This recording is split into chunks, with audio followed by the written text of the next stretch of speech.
Connor, and I'm a 4th grade leader in Miss Clinton's class. I would like to tell you how the 7 habits have impacted my life. Being proactive means we pause to think about the right choices and do the right thing. It helps us look at a fear or problem in other ways that impact us in the future. I'm trying to make a change a lot easier, and the 7 habits have helped a lot. In November, I was told my family and I were moving to Daytona Beach, Florida. I was so sad. Why wouldn't I want to move? I mean, I'll have the beach, warm weather, and Disney just an hour away. But I'd be leaving behind my friends, school, and everything else here. To me, my home was slipping away. I've never moved before, so this is really different for me. I had so many questions that the 7 habits helped me answer. Like, how can I make new friends? If I synergize and think win-win, I'll make new friends in no time. What if I don't like it there? If I be proactive and press my pause button, I'll have positive things and have lots of fun. The 7 habits gave me answers to my questions, and now I'm getting more and more excited about the move every day.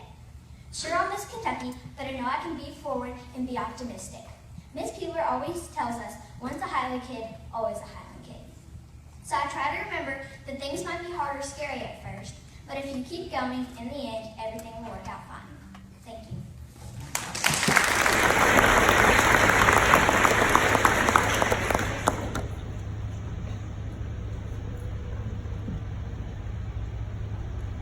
Good evening, families, friends, teachers, and classmates. My name is Anjali, and I want to welcome you to the class of 2019 graduation. It feels like just yesterday, I began my journey at St. Barnabas in 5th grade. I think we can all agree that even the 172 days of 8th grade have gone by in the blink of an eye. So, how can we measure our time at St. Barnabas? In the beginning of the year, we measured it in the days. Each time the bell rang, a week passed or a quarter ended. We got closer and closer to this day.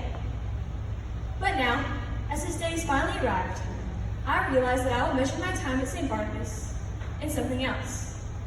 Memories. Wagon Ho Day in Savannah in 5th grade. Having to stand on my tiptoes to reach the top locker and building roller coasters as a 6th grader. In 7th grade, meditating in this hall and eagerly waiting for history class so we could play game with Mr. Morris. This year, never leaving Miss Ashford's class without a smile and rolling our eyes at Mr. Joseph's daily jokes. Study groups during recess, constantly eating our failing bed in the garden, eating platefuls of tater tots at lunch, square dancing and solving at Canuga, bus rides to and from school with my friends on the Ormond bus, and cheering so loud at track meets, we'd have no voice by the next day. Each and every day, each and every memory has shaped our time here. I would also like to take this time to thank all the people who made this possible for us. To our families, thank you for supporting us in all that we do. We always knew that you'd be there to pick us up after a long day, take embarrassing pictures of us at school events, and wish us luck before a big test. We thank you for providing us with the opportunities we've had at this special place. To our teachers, no amount of words can express the gratitude that we owe you. Not only did you teach us the material in creative and unique ways, but you went above and beyond to show us that we were loved and cared for. You are the people who were there to support us when we had problems. You are the people who pushed us to be the best we could be every day. You are the people who have shaped us and changed our lives forever. Lastly, to my fellow classmates, the reason that this goodbye is so hard is because of all of you. All of our unique personalities have helped to develop lifelong relationships that are truly one of a kind. On our 8th grade class trip to Canuga, we had the opportunity to go rock climbing together. As you were climbing up the wall, you were harnessed, and had 2 people on the ground supporting you. There are many challenging sections that can be nerve-wracking. However, even when you reach these sections, we knew that there were people to support us. If we stumbled, they would be there to catch us.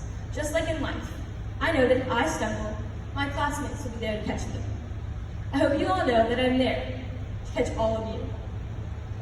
All throughout life, we will encounter challenges, and we need to depend on each other for support. I love and will miss each and every one of you dearly, and I hope you stay in touch for years to come. For me, this graduation is full of mixed emotions. Although I'm excited to continue on to the next chapter of my life, I'm sad to leave behind the community we have developed here. Personally, change can be very scary. It's hard to imagine walking into a classroom and not seeing the familiar faces of my classmates at St. Barnabas. But what I've come to realize is that the values we have learned here will help us in the future.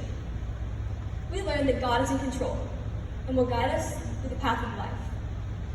We learned that we can depend on each other for a laugh or a shoulder to cry on. We learned that if you work hard, nothing is impossible.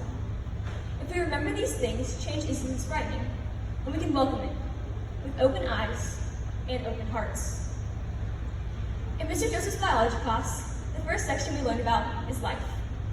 We learned that although there are few common characteristics of all life, it's the differences, not the similarities, that make something special.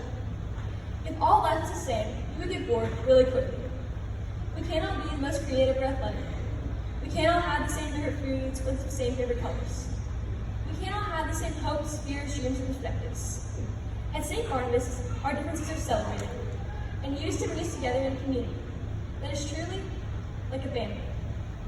Fellow classmates, remember that your differences and the differences of those around you will make our lives more beautiful and interesting.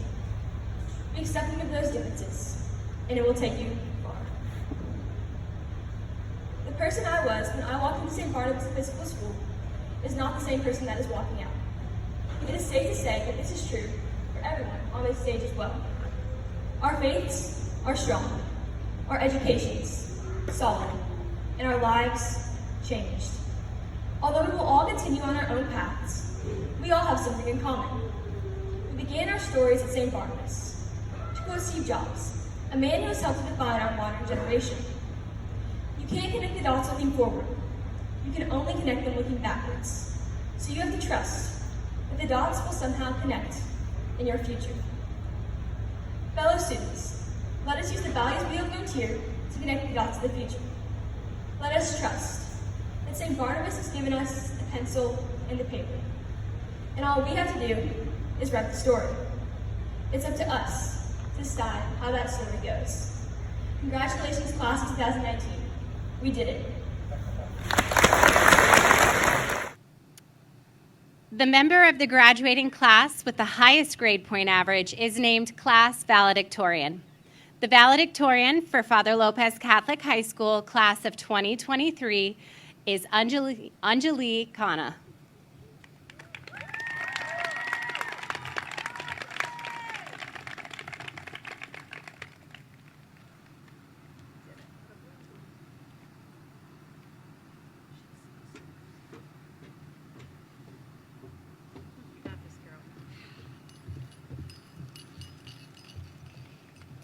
Good morning, families, friends, staff, and classmates. It is my pleasure to welcome you this morning. Every one of you has impacted the graduates who sit here, and I'm thankful you're here to celebrate this accomplishment with us. For as long as I can remember, people have been asking me the question, what do you want to be when you grow up? I would often respond back with doctor, while my sisters quickly throw in gymnastics coach or ice cream shop owner, making me question my evidently dull response. From a young age, we are pushed to think about the future and what we desire to accomplish. We are coached to believe that our futures are defined by the job we hold, the grades we get, or the money we make, characterizing success in materialistic terms. Entering senior year, this pressure is exacerbated. The question of college in the future is unavoidable, and the idea of growing up is placed at the forefront of our minds. I, however, believe this question is flawed and should be replaced with a seemingly similar but exceedingly different one. Who do you want to be when you grow up? This question, not only applicable to the graduates, but to every person here today, transforms your perspective. When we stop believing that superficial accomplishments define us and instead focus on the human being we are placed on this earth to be, our lives gain meaning. At Lopez, we are encouraged to live as a Christ-like example, and that carries into the experiences that lie ahead. Compassion, humility, and courage are the keys to a future full of endless possibilities. Many times this path is challenging. It requires us to listen to the wisdom of others, stand up for those who can't stand up for themselves, and set aside our selfish tendencies to better ourselves and others. We should strive to sow love and patience into this world where doing so is not the norm. I, for one, would rather be remembered by the people at Lopez for my words and actions rather than a fleeting title, and I hope my fellow graduates feel the same way. As Lopez students, we are constantly surrounded by people who embody this idea. Our families and friends gave time and effort to drive us to school, cheer us on at meets and games, and supported us on our best and worst days. Our teachers, who selflessly devote their lives to the betterment of ours, exemplify it every day. They did not only ingrain in me the process of taking a derivative or the various Spanish verb conjugations. My teachers have given me an appreciation for knowledge and instilled a drive to learn that will last a lifetime. Lastly, at Father Lopez, we are taught that Jesus is the ultimate example of a life lived for others, and that we should seek to live the same way. My favorite class from my time at Lopez has been AP Environmental Science. In this class, we learned about keystone species that have a disproportionately large effect on their environment. They define the success of the habitat and are the glue that holds every organism together. Class of 2023, what were our keystone moments? The challenges of online school, hurricanes, and too many weather holds to count did not define our class's success. The difficulties encountered over the last 4 years did not dissuade us from becoming the spirited, passionate, and kind individuals that we are today. Thought-provoking discussion in Miss G's class. Treacherous AP Human Kahoot reviews. Chef Ray cookies. Homecoming victories. Class retreats. Motivational Mondays at swim practice. Planning SGA events in Miss Foster's office. Would you rather debate questions at my lunch table? Miss Carey's concerned face as she watches me drink a third cup of coffee at 12 o'clock in the afternoon. These are keystone moments. These are the memories that characterize my experience at Lopez, and I know the joy within them and many others are the glue that held our class together. When I sat down to begin working on this speech, I was originally at a loss for what to share. I sat staring at a blank screen until it occurred to me to read the speech I wrote for my 8th grade graduation as inspiration. I skimmed through the paragraphs to discuss my excitement for the future and what it would hold. When I gave that speech, I, and my mom can attest, was not excited about the future or the change that came with it. So today, I will not stand up here as I did then and pretend I am not intimidated by what is to come. The comfortable halls of Father Lopez, the endearing teachers, and the close-knit community make it a hard goodbye. But I am not only fearful, I am hopeful. Hopeful that we know there will be bumps along the way and that it is okay to ask for help. Hopeful that each of us will take what we have learned here at Father Lopez and apply it to become the best versions of ourselves. Congratulations, class of 2023. Thank you.